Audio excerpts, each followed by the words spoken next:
El 6 de diciembre de 1998 fue un día que cambió la historia de Venezuela y se podía decir que también de América Latina. Ese día, Hugo Chávez, un oficial de carrera del ejército, gana las elecciones venezolanas, convirtiéndose en presidente de Venezuela. Desde su llegada al poder, Venezuela ha sufrido un cúmulo de eventos que convirtieron a uno de los países más ricos de América Latina en uno de los más pobres de la región. Para algunos, el líder que necesitaba ya no solo Venezuela, sino América Latina para que se recuperara soberanía del capitalismo yanqui. Y para otros, un demagogo populista que dio sentencia de muerte a la economía y que creó un régimen caciquil donde Chávez con una serie de personas cercanas a él controlaban el país. Pero antes de nada, suscribiros además a mi canal principal, a mis otros dos canales, el de Shorts y el del Instagram.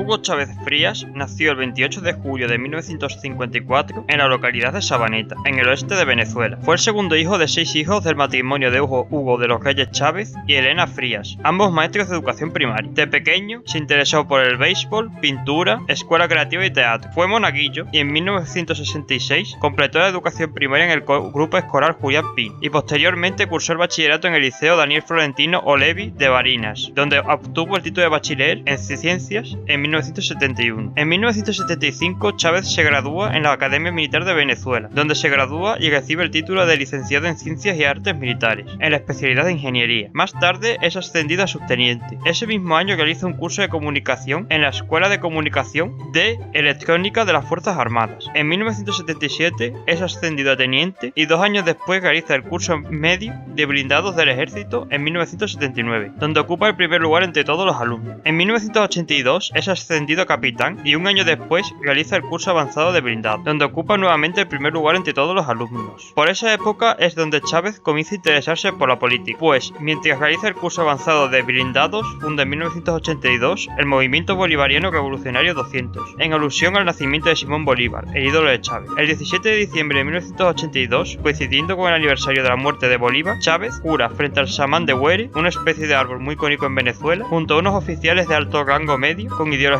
similares a Chávez, reformar el ejército e iniciar una lucha para constituir una nueva república. Durante esa época, Chávez también fue profesor de estudios superiores y jefe del Departamento Primero de Educación Física. Y luego del Departamento de Cultura de la Academia Militar de Venezuela, Chávez, que en esa época ya era padre de 3 hijos, comienza a mantener una relación personal en 1985 con la historiadora socialista Germa Marxman. En 1986 fue ascendido a mayor y en 1988 fue designado ayudante del sectoriado del Consejo Nacional de Seguridad y Defensa, ubicado en el Palacio de Miraflores. A finales de los 80 cursa una maestría de Ciencias Políticas por la Universidad Simón Bolívar, aunque no la terminaría. Entre 1991 y 1992 compagina su puesto de comandante del batallón de paracaídas con los estudios de comando y Estado Mayor en la Escuela Superior del Ejército. Entre finales de los 80 y comienzos de los 90, la situación en el país sudamericano era tensa y de crispación. Venezuela ya no funcionaba tan bien como en tiempos pasados, tanto económicamente como democráticamente hablando. Esto generó fuertes protestas, siendo la más recordada el Caracazo, manifestación que cuando Carlos Andrés Pérez, presidente de Venezuela en varias ocasiones y de un perfil muy similar al de Felipe González, anunció un incremento de la gasolina y el transporte, lo que generó una serie de protestas que transitaron hacia disturbios y saqueos. Todo esto generó entre 276 a más de 3.000 fallecidos en función de la fuente en la que se busca. Parte de estas muertes fue por la forma brusca que tuvieron las fuerzas y cuerpos de seguridad venezolanas de apaciguar a los manifestantes, a lo que Chávez se indignó. Esto hizo que a finales de 1991 Chávez, junto con unos militares, planearan una sublevación para febrero de 1992. El 4 de febrero de 1992, la figura de Chávez se dio a conocer tanto en Venezuela como a nivel internacional, dado el golpe de estado que dio a Carlos Andrés Pérez, aunque al final se rindió. Aún así, apareció en la televisión pública dando mensajes de que el país tiene que tomar las riendas hacia un destino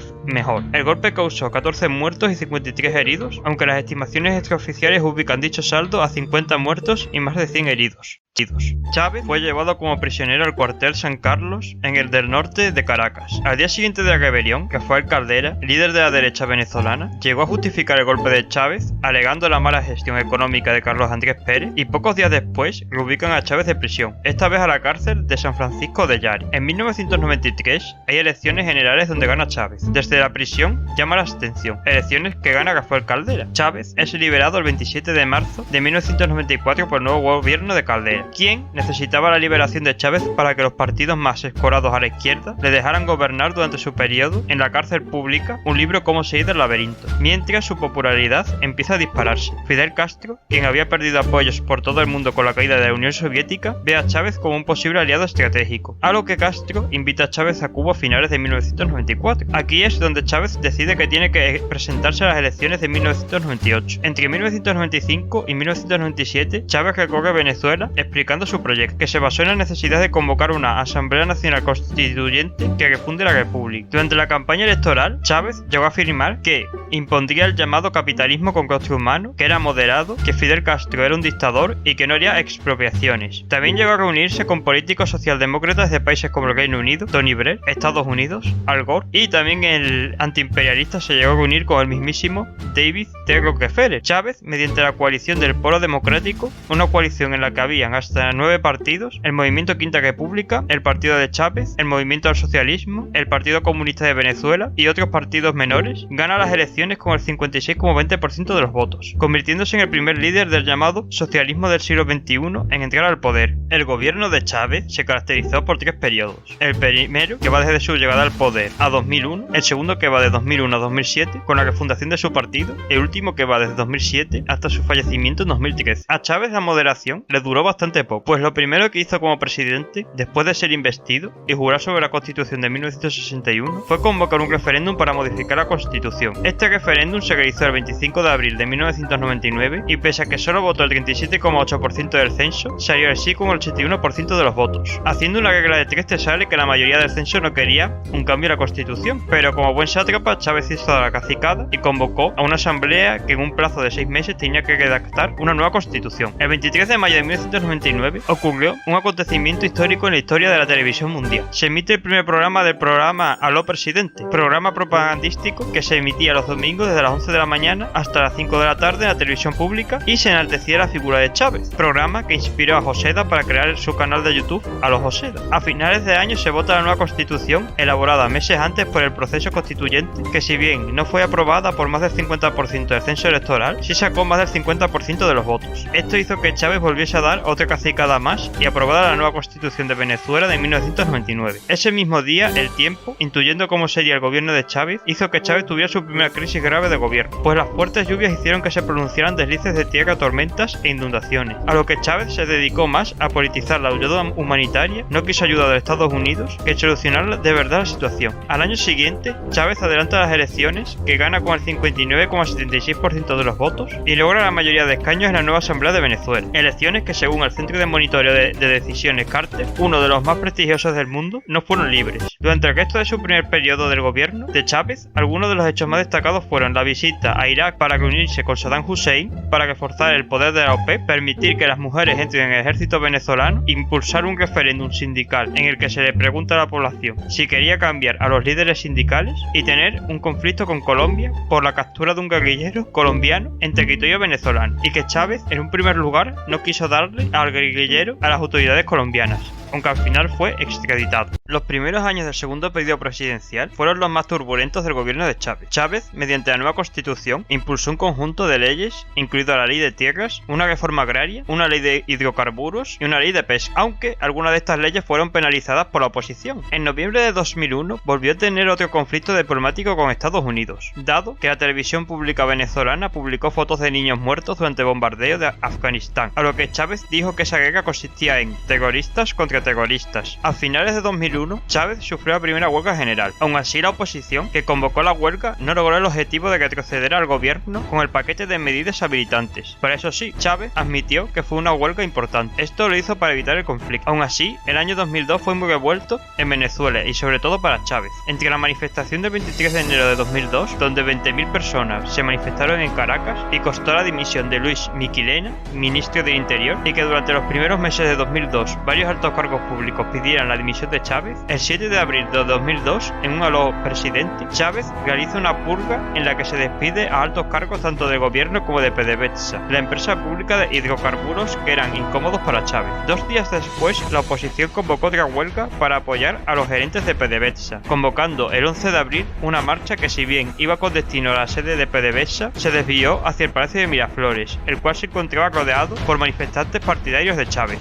Esto generó el enfrentamiento entre ambos bandos, a lo que tuvieron que intervenir la policía y la Guardia Nacional, lo que provocó 20 muertos. Pero esto para Chávez solo fue la punta del iceberg, pues durante esa noche Chávez sufrió un golpe de estado, justificando estas protestas unos militares que tienen a Chávez en el fuerte Tijuana, la principal estación militar de Caracas, y el Estado Mayor anuncia que Chávez ha dimitido, aprovechando que hay un vacío de poder. Ese mismo día por la tarde, juró cargo Pedro Carmona, presidente de Fede Cámaras, como presidente interino. Acto seguido, el procurador general, designado por Carmona, Daniel Romero, derogó todo lo establecido por Hugo Chávez, algo que por cierto fue criticado, además de por los chavistas, fue criticado por toda la oposición moderada a Chávez y por todos los presidentes latinoamericanos, salvo Uribe. Esto generó además protestas por todo el país para que Chávez volviera, llegando a tomar los manifestantes la televisión pública de Venezuela y el Palacio de Miraflores. Abandonado por los golpistas, Diosdado Cabello, sí, el narcotraficante, fue declarado presidente provisional, y en la madrugada del 14 de abril,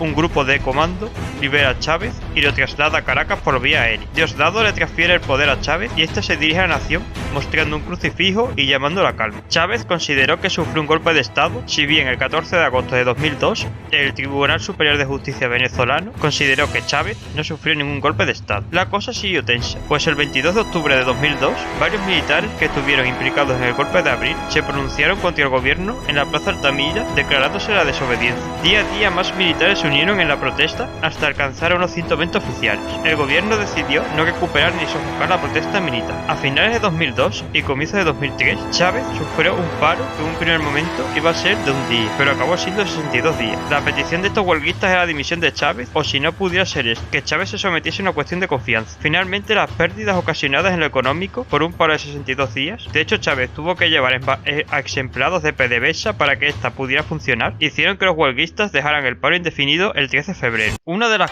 pocas cosas buenas que se podían sacar durante los primeros años de su segundo periodo es que cuando Chávez fue más respetado por la comunidad internacional. De hecho, ese mismo año 2002, caótico, fue cuando Chávez se reunió con Aznar, presidente español de derechas de la época y que participó en la invasión de Irak en 2003. Durante este segundo periodo presidencial es cuando Chávez lleva a cabo la mayor parte de las políticas tanto económicas como sociales, que llevan a cabo labores como la erradicación del analfabetismo, el acceso a estudios superiores y universitarios a buena parte de la población y la creación de hasta 260.000 viviendas públicas. Si bien esto estuvo muy por debajo de los planes de Hugo Chávez iniciales. Hugo Chávez durante este periodo disparó el gasto público, algo que durante este tiempo fue sostenible dado que a mediados de los 2000 el precio de las materias primas aumentó considerablemente, en especial el petróleo. En 2004 Chávez se sometió a un referéndum de continuidad en el que le dijo a la oposición que Chávez solo se iría si él sacara menos de lo obtenido en las elecciones del 2000 y la oposición sacara más de lo que sacó Chávez en el año 2000. Durante los meses previos Chávez empezó a hacer cacicadas para ganar el referéndum, como nacionalizar más de 200.000 inmigrantes para que pudieran gobernar. Finalmente Chávez mejoró los resultados del 2000 y fue revocado. La oposición denunció fraude, aunque la Organización de Estados Americanos y el Centro Carter sí validaron los resultados. En esta época, con el boom del petróleo, el aumento del gasto público fue cuando Chávez tuvo más popularidad. Esto se plasmó en las elecciones regionales del 2004, donde el movimiento Quinta República se hizo con 22 de 24 estados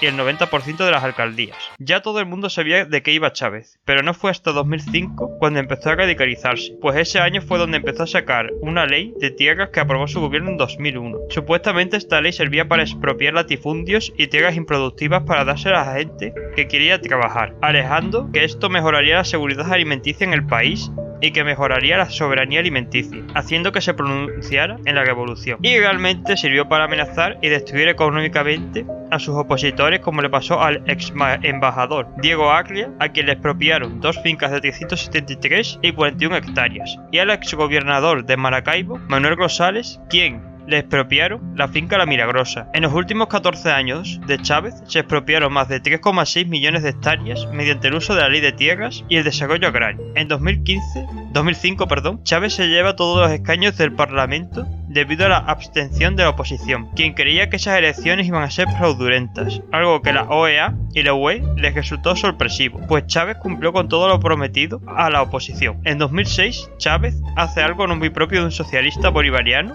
al vender vender el 41,25% de Citgo de la refinería Liander a su socio mayoritario por 2.165 millones de dólares, aunque el monto neto se quedó a 1.313 millones de dólares que serían depositados al fondo. Ese mismo año hay elecciones presidenciales en Venezuela, elecciones en las que Chávez las gana con el 62,85% de los votos frente al 36,90% del opositor Manuel Rosales, quien reconoció el resultado la misma tarde. Desde que Chávez llegó a ser presidente del llamado Polo Democrático, poco a poco fue perdiendo estructura de partido, pues algunos partidos que lo formaban como el MAS se fueron a la oposición o tuvo problemas para retener al PPT, además de que se marcharon a la oposición de Chávez hombres de confianza como Luis Miquilena o Francisco Arias Cárdenas, quien por cierto participó en el golpe de Chávez de 1992, con lo cual Chávez, después de ganar las elecciones del 2006, hizo lo que ya llevaba cayendo durante la campaña electoral: unir a todos los partidos políticos del gobierno en uno solo, lo cual fundó el Partido Socialista Unido de Venezuela en 2007. Durante ese año Chávez empieza a aumentar las expropiaciones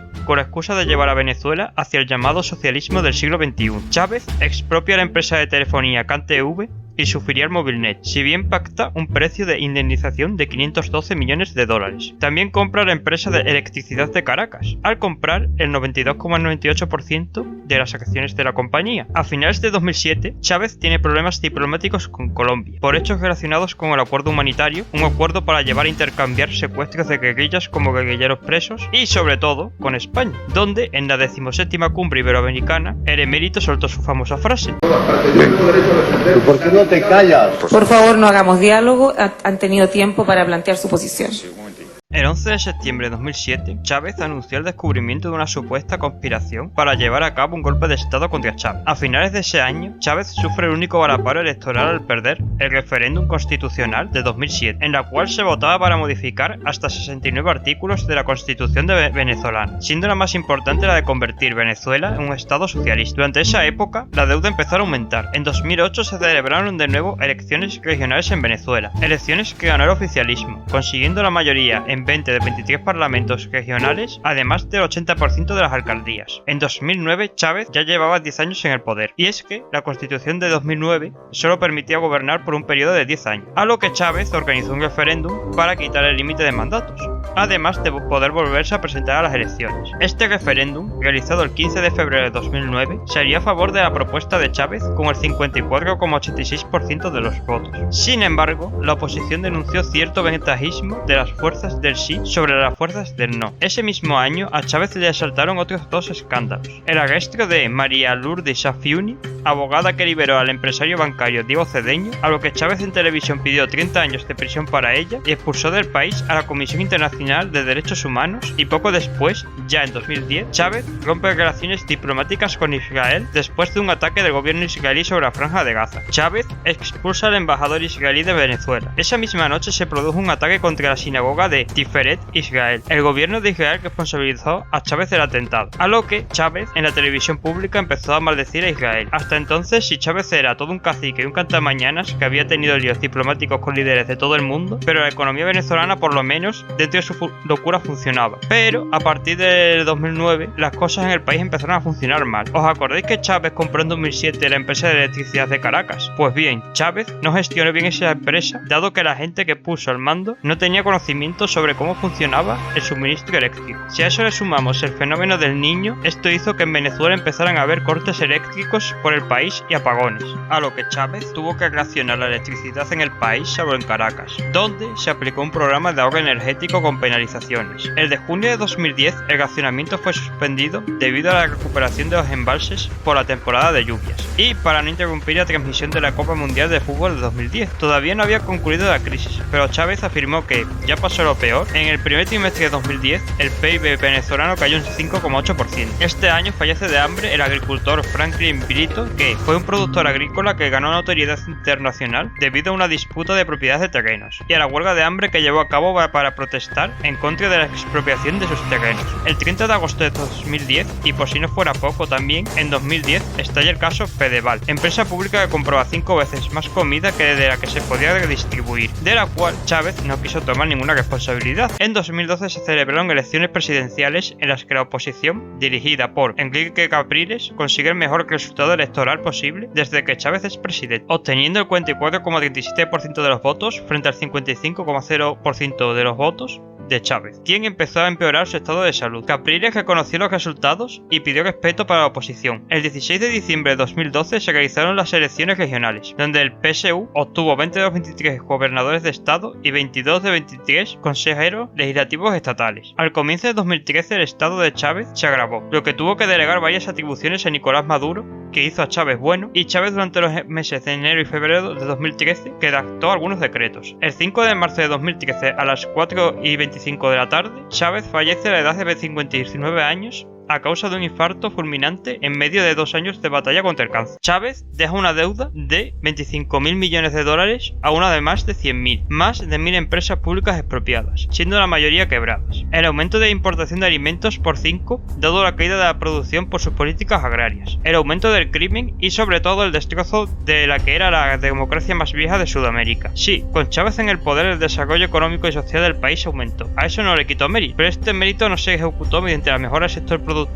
sino mediante la subida de los precios del petróleo, cosa que cuando el petróleo bajó de precio durante el gobierno de Maduro, el país se fue a la ruina económica. Actualmente Venezuela, además de ser una dictadura, tiene un PIB per cápita que es el más bajo de América Latina y IDH más bajo del cono sur, por debajo de ambos aspectos incluso de países del África subsahariana.